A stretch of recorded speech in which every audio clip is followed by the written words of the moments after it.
born into a war they might not live to see end. Even as Israel approves a ceasefire deal, in Gaza, these tiny, frail bodies are fighting to survive. This is the neonatal unit of the Nasser hospital in Khan Yunis. They're seeing more premature babies than ever before, and more of them are dying.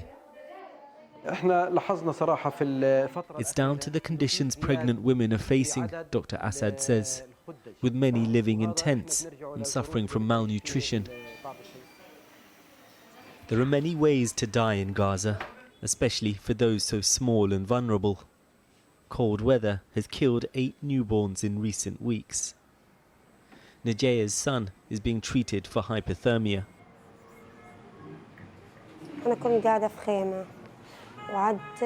I was living in a tent when my son fell ill. His temperature was very low. Without God and the doctors, my son wouldn't have survived. He couldn't move or cry. I had been begging to get him a blanket. Aisha? Aisha? A ceasefire and surge in humanitarian aid will come too late for baby Aisha.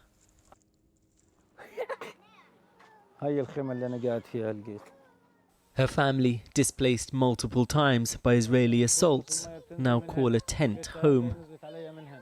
Her father, Adnan, points out where water leaks in from. The family sleep huddled together to keep warm, he says. Israel has been accused of blocking the entry of vital supplies to Gaza. It denies that, but people here are starving and living in the most dire of conditions. When temperatures dropped one night, Aisha froze to death. She lived with me for 22 days, the sweetest days.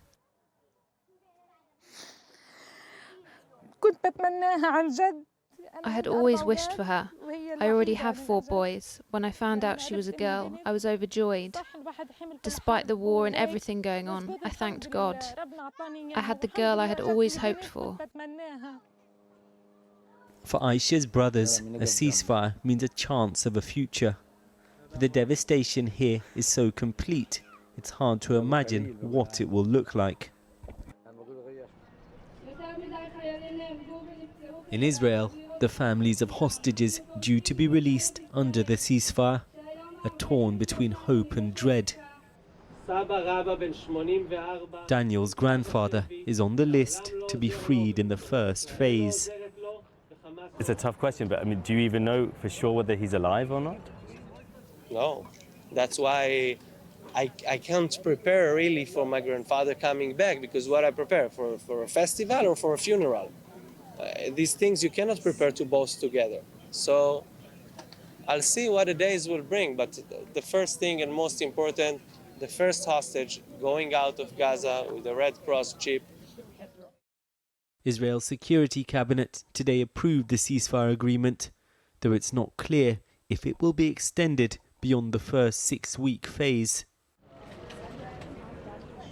That would mean a return to war and around 60 hostages remaining in Gaza. One would be Anat's son, Matan, an Israeli soldier. We've seen some politicians on the right saying they want to return to the war after the first phase. What do you think about that? I think that they forgot what is to be a Jew. Jewish people want to save life. We won't let them to convince Prime Minister Netanyahu to continue to see soldiers dying. We want to see people live. Every minute of this conflict has brought so much pain and suffering. Now, less than 48 hours remain before this ceasefire is expected to begin. So, if next week is indeed the next chapter in the sorry story of the Gaza Strip, what will that look like? After 15 months of war, what is actually left? This is, or was, Gaza. Once the ceasefire begins, those who survived will be trying to get home. There are nearly 2 million people displaced inside Gaza, but what will they be returning to? Israel's intense bombing of the Gaza Strip has left more than 40 million tons of debris. These satellite images show the scale of the devastation after 15 months of conflict. Some of the worst affected areas are in the north of the Strip. 74% of all buildings in Gaza City have been damaged or destroyed, and much of the north still remains under siege. Around 55% of buildings in Khan Yunis have been demolished. Hundreds of thousands were forced to flee here to seek refuge, and yet it still continues to be targeted even after the ceasefire announcement. And in Rafah, once a home to 1.4 million people, almost 50% of all buildings have been damaged. Rafah has been described as a ghost town after the IDF's aerial and ground assault, which they say was targeting Hamas tunnels near the Egyptian border. So what about the human cost? According to Palestinian health authorities, more than 46,000 people have been killed inside Gaza by Israel's offensive since October the 7th. Many of them will be fighters, but most of them are civilians, including at least 13,000 children.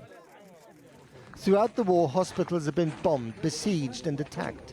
There were 654 attacks on health facilities, according to the World Health Organization, and over 1,050 healthcare workers have been killed, many in their place of work, as they try to care for others. Almost every school building in Gaza has also been destroyed. UNICEF said that there were 564 school buildings in Gaza before the war. 534 have been damaged since then. More than 600,000 children have been deprived of formal schooling. An entire generation set back for decades. Well, earlier I spoke to Dr. Louisa Baxter, a doctor working for Save the Children in Gaza. She's currently stationed in Deir al-Balah in the center of the Strip. I asked her what internally displaced Palestinians in Gaza would be returning to when they try to go home. They'll be returning to absolute devastation. We know that about 80% of the population in Gaza have had to be relocated in this period. And I must be honest, I have been appalled by the level of destruction. There are millions of tons of rubble. Some areas have been bombed so badly, there are no trees left. You see scattered tents with children, often very emaciated now after 15 months of this sort of siege.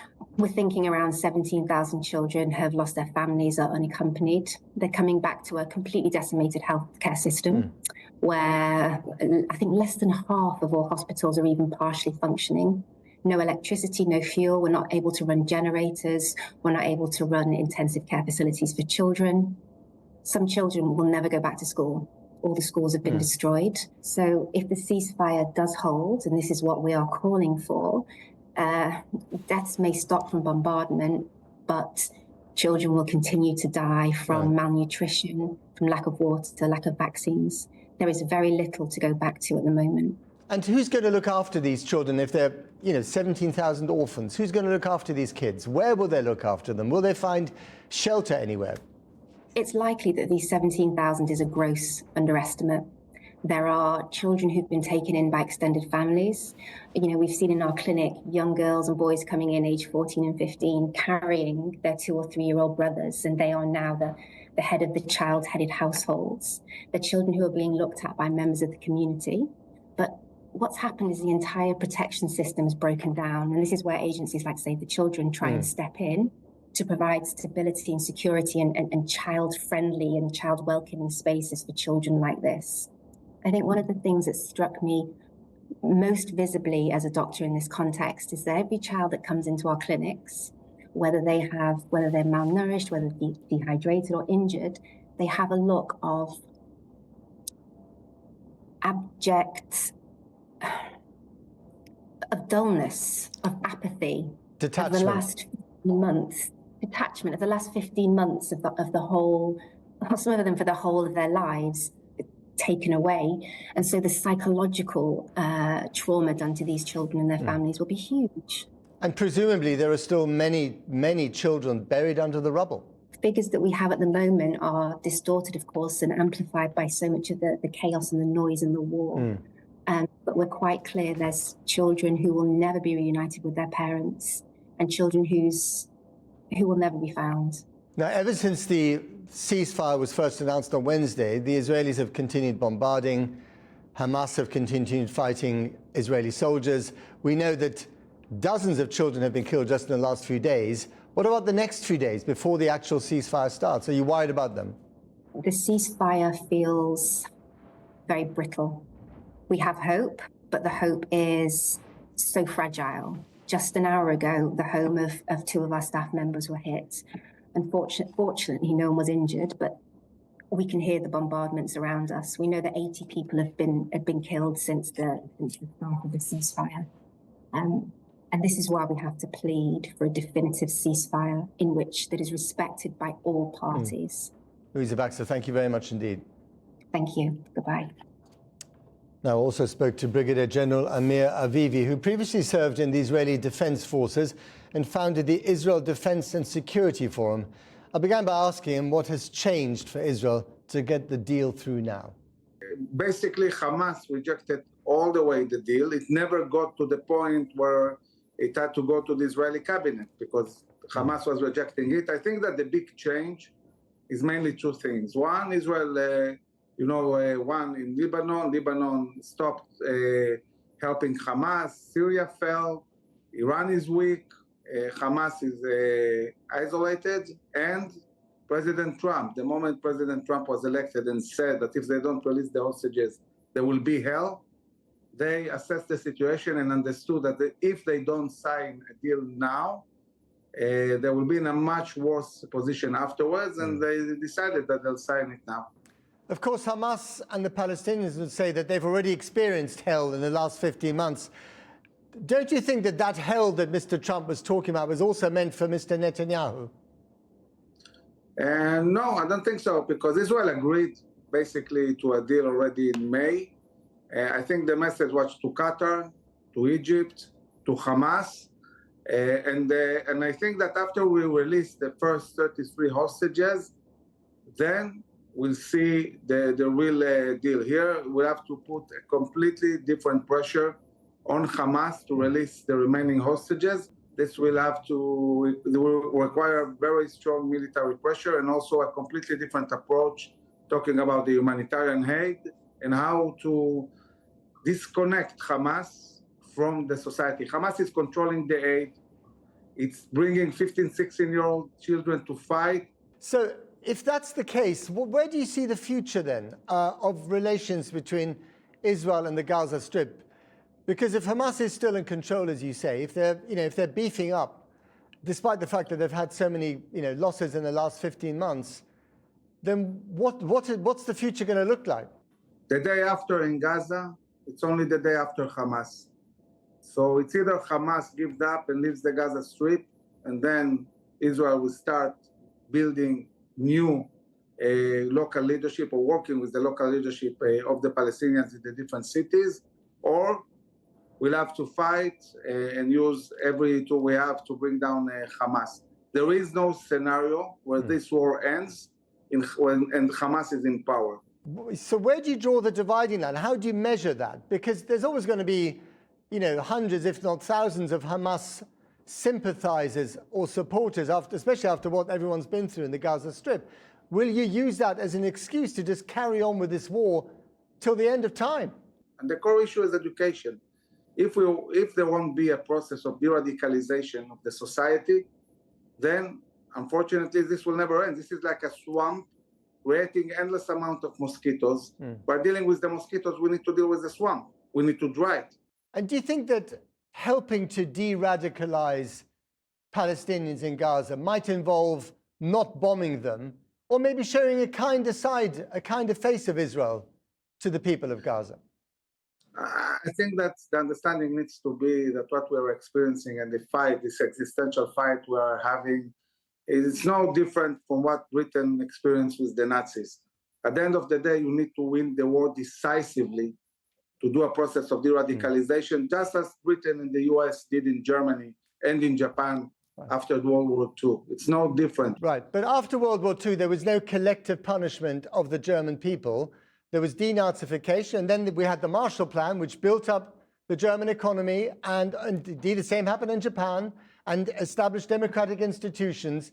But so there was a switch from aggression to help, to a benign face almost immediately. Yeah, we see it exactly the same. But remember that to do the Marshall Plan, the US and Britain and the allies controlled Germany for a few years. You can't just win against Hamas, get out and expect something to happen. And finally, I mean, at the end of World War II and at the end of that phase of reconstruction, there was a stable, sovereign, independent West Germany that emerged.